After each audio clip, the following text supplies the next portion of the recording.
Hello, and welcome to recorded video for class for Thursday, November 12th.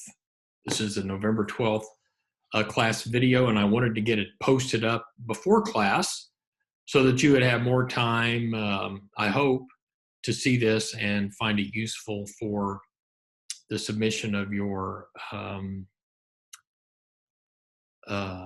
business plan, since most of what I talk about today is going to be related to the business plan. We're stepped beyond the textbook, so there's no chapters in the textbook that relate directly to the topics I'm going to talk about today, although there are several items that I'll mention that are related.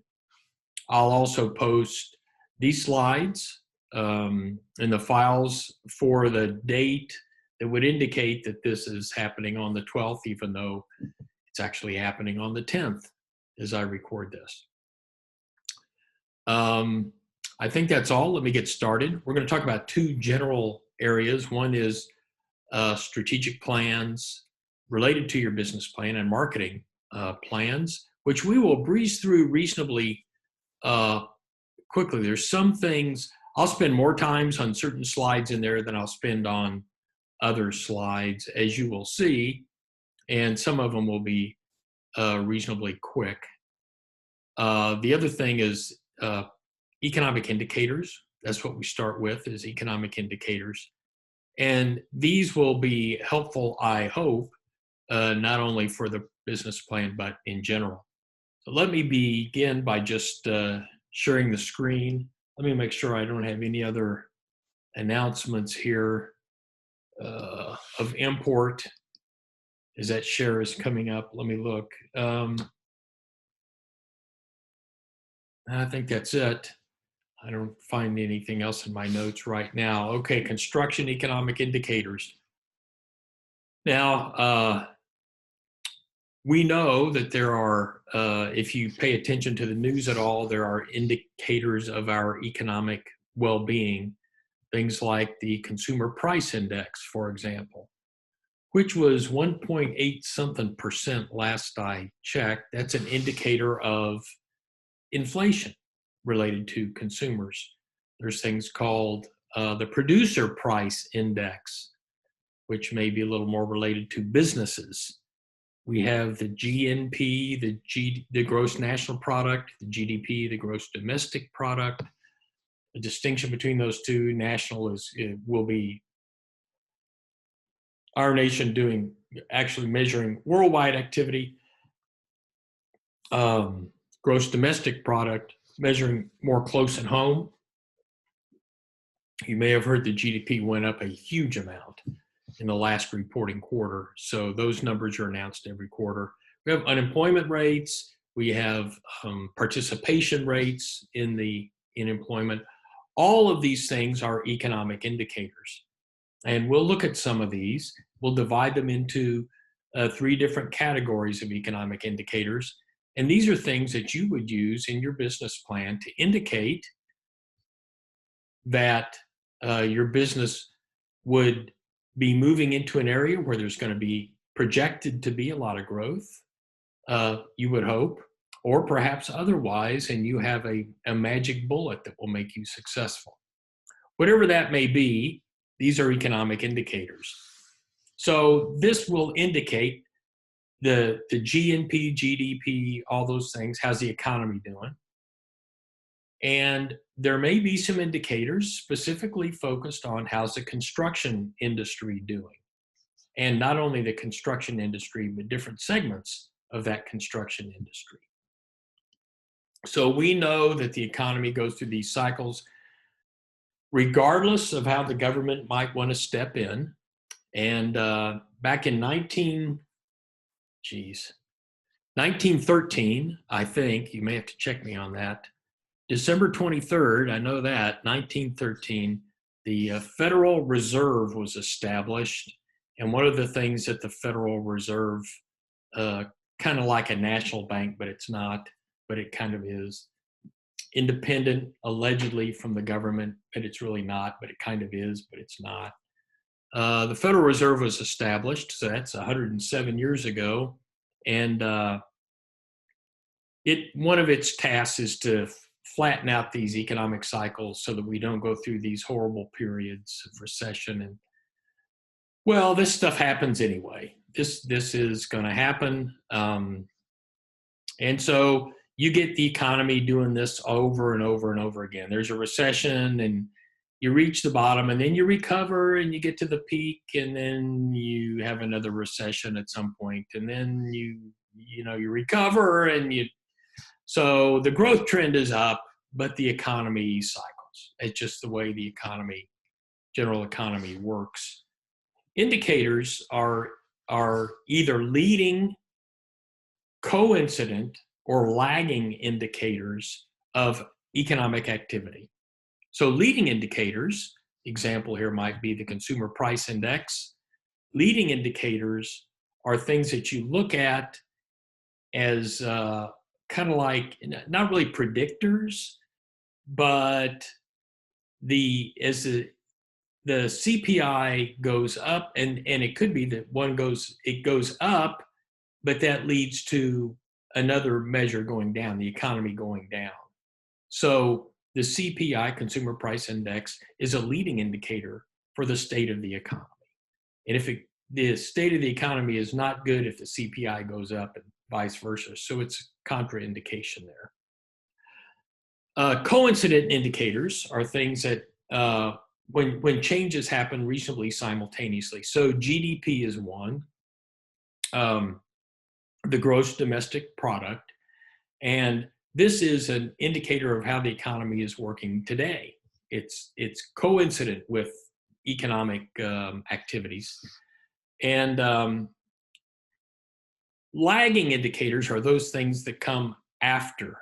So the economy is really good, and then a little bit later. So what indicators can we see that the economy in the recent past was really good or really poor?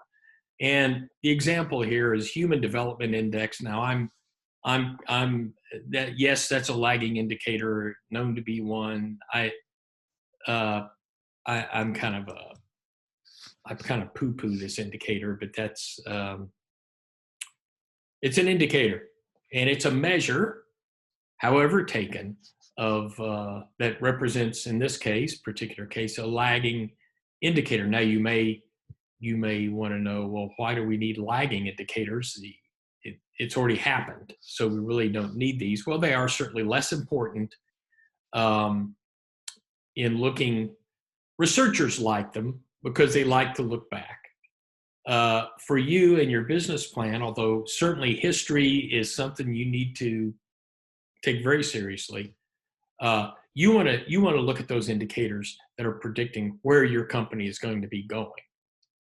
So the first two, the coincident and the leading, are really the most important. So here's some national construction indicators. The GDP is an indicator not only for the economy as a whole, but for construction. The census is one, and for construction spending trends, both public and private. So the U.S. Census is a wonderful source of data for you. The Bureau of Labor Statistics, BLS.gov, is another wonderful source of data for you. The Bureau of Labor Statistics it's voluminous, hard to imagine the detail with which they gather their data. And there's such a thing as the Architecture Billings Index. And this will tell you, okay, architects, what are they billing for now? And that is a leading indicator for construction coming shortly thereafter. So those are just some example indicators. There's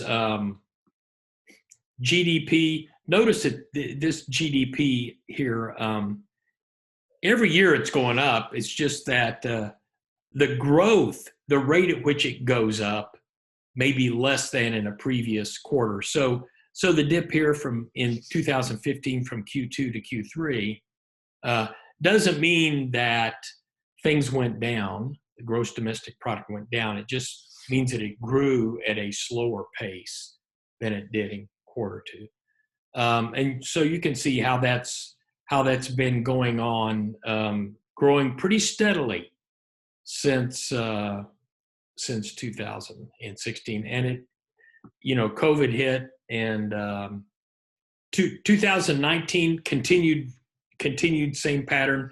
Trend is up very strongly, and COVID hit, and things kind of went south. So corporate profits follow GDP very closely. So remember, GDP was a coincident indicator. So you can see how it really matches pretty closely. Profits obviously are going to go up and down, and there's lots of different ways to measure corporate profits as a whole. Lots of different measures for those. Construction spending in the U.S., you can see that since 2011, in the trough after the 2008 financial difficulties. I don't like the word crisis. That's for really anyway. Financial dip. Annual construction spending in the U.S. has grown steadily since then, very steadily since. It stops in 2017. It continues on a relatively similar path for the next 3 years. Census data. Now, census data isn't just going door to door and counting heads. The census data has a lot of data about what's going on in the U.S. in economic activity. Residential construction. Here's the September 2019 data. Total housing starts I've got the number for September 2020 that I grabbed out here, and these numbers are, is that right? Anyway, 1,414,000 was the September 2020. Is that the number I have? That's not the number I have. Sorry, that's a number for the next slide. So that's not the number I have. Anyway, here's the number of permits. Of course, that would be a leading indicator for construction for the number of starts, right? You need the permit before you start. Housing starts then, and housing completions. You can see that each number goes down for all kinds of reasons. First of all, the permits in September, or the starts in September, depend not on the permits in September, but the permits issued in earlier months. So you'd have to tie this back. And so there's all sorts of reasons why this may look, if in a growing market, these are going to look this way. Well, you can figure that out. And here's new residential construction. Now, seasonally adjusted, usually the government statistics are adjusted for seasonality because almost everything is seasonal in some fashion. So that's more useful data, right? More data that you can find helpful in your business plan activities. Here's the monthly indicators, and we have monthly indicators in September 2019. Housing starts fell a little bit. There's some information about construction spending. It did hit its highest in May 2018, and it has since increased. You can see here was May 2018. You can see this little peak right here, and it took a little dip, and it's come back up. The construction spending was a number that I had, And there's August and September 2019. And in September 2020, the number was 1.4 trillion. So, these are trillion. So this is 1.2 trillion, 1.2 trillion. And in September of this year, it was $1.4 trillion. So construction spending continues to be up. Okay, so how do you determine whether now or some other time is the right time to build, to begin building? Well, you have national indicators and you also have local indicators. A local piece of the economy may not look like the national economy, right? There are places, Northern Virginia, for example, is and has been booming even through the dips, right? Maybe the boom wasn't as strong during the dips, but it's an area that continues to grow and spread and expand and all of that. Blacksburg currently, look at all the stuff going on around Blacksburg. So the local indicators are very strong right now in Blacksburg. I don't quite understand why, but I'm not an expert in that sort of thing.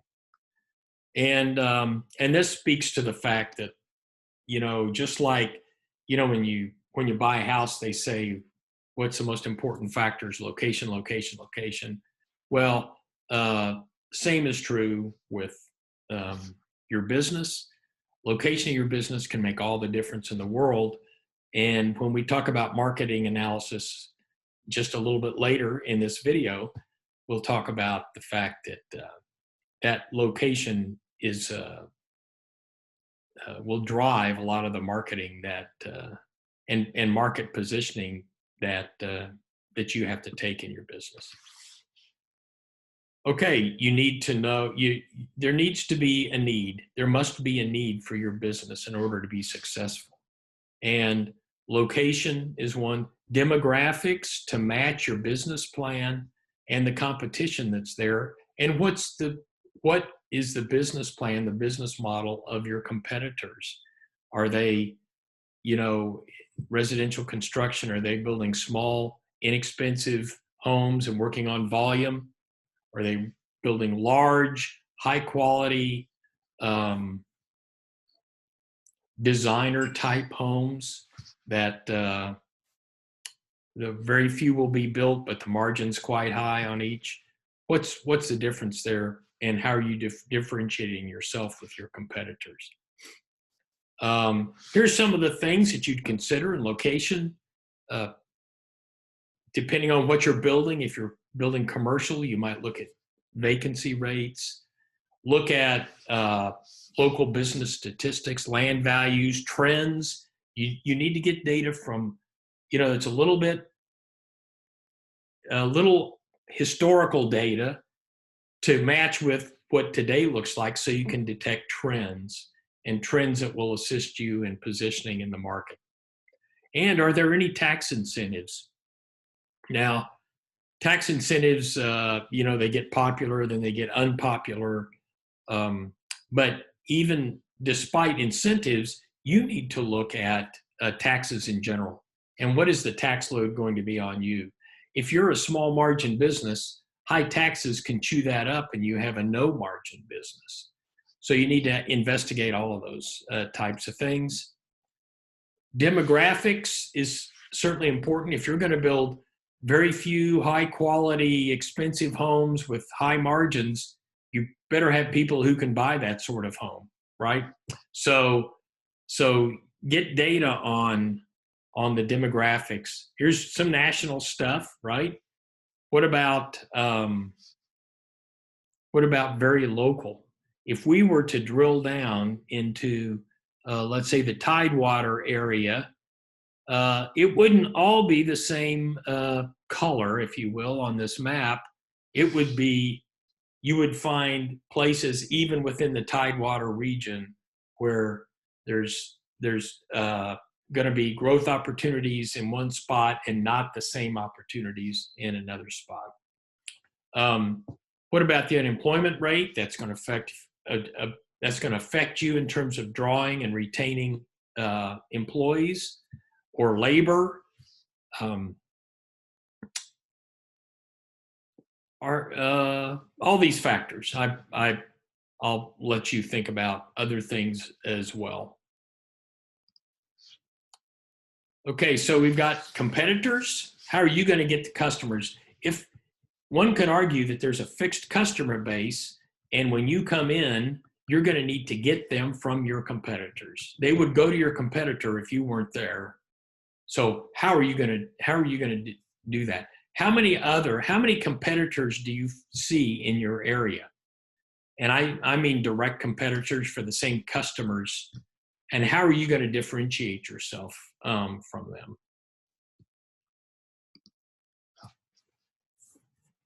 Now, your business plan overall is you need to make an argument for why your plan is going to be successful, why your business is going to be successful, why your business model is one that will bear fruit not only to you, but if you're pitching this to an investor, right? To your Shark Tank folks, to Mark Cuban, right? Not a big fan personally, but the guy runs a business. He evidently knows how to invest in businesses. So how are you going to sell those Shark Tankers? Negative indicators, you want to now spin isn't that's kind of got a negative connotation and means kind of seems to imply that you're really kind of fibbing a little bit. Well, this is not. This is okay. Here's a negative indicator, and this is why my business addresses that negative indicator and how we will use that to our advantage in an honest way. So, and here's a little, example continuing the argument for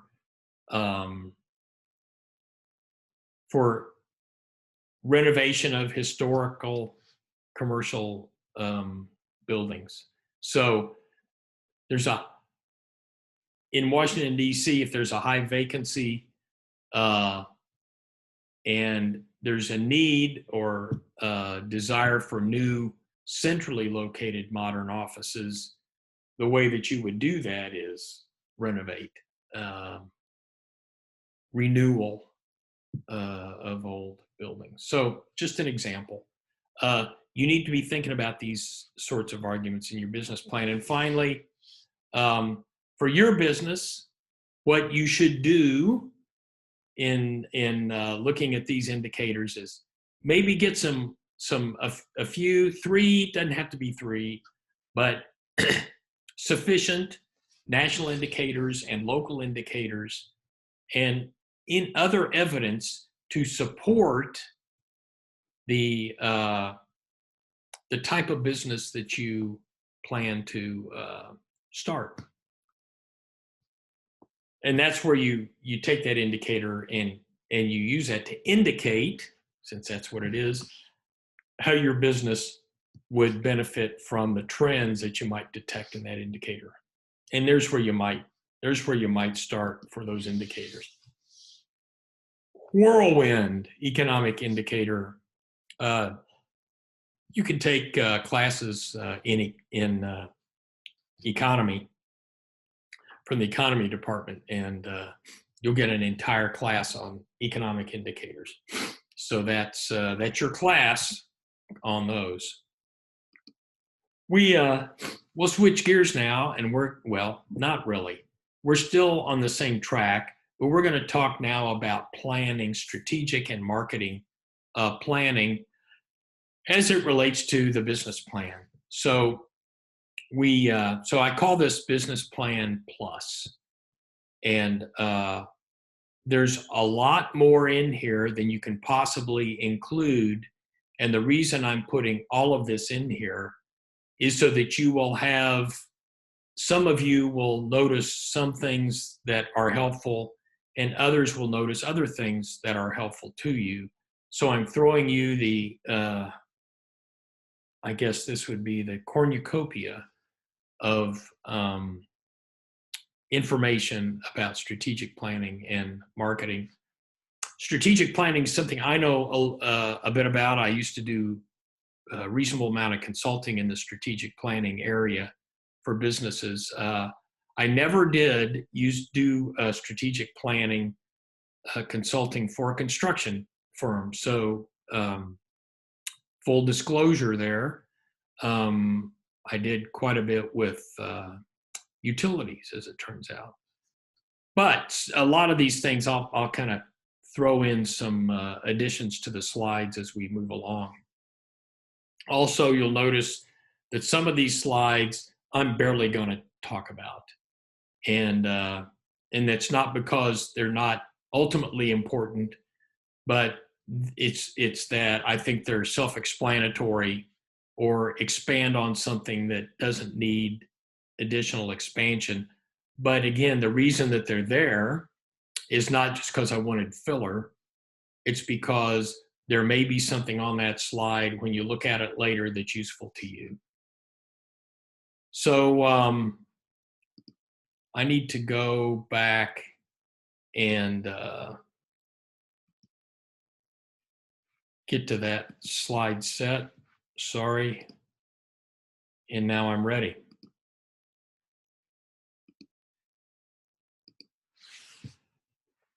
Okay. Well, it wears me out just to run through slides. I hate doing that. I'm sorry that I've done way too much of it. The alternatives are difficult. Here we go, Business Plan Plus, where we talk about a little bit about business plan development. We're going to talk about strategic planning and some market analysis. So let's get rolling. So here's your business plan, right? And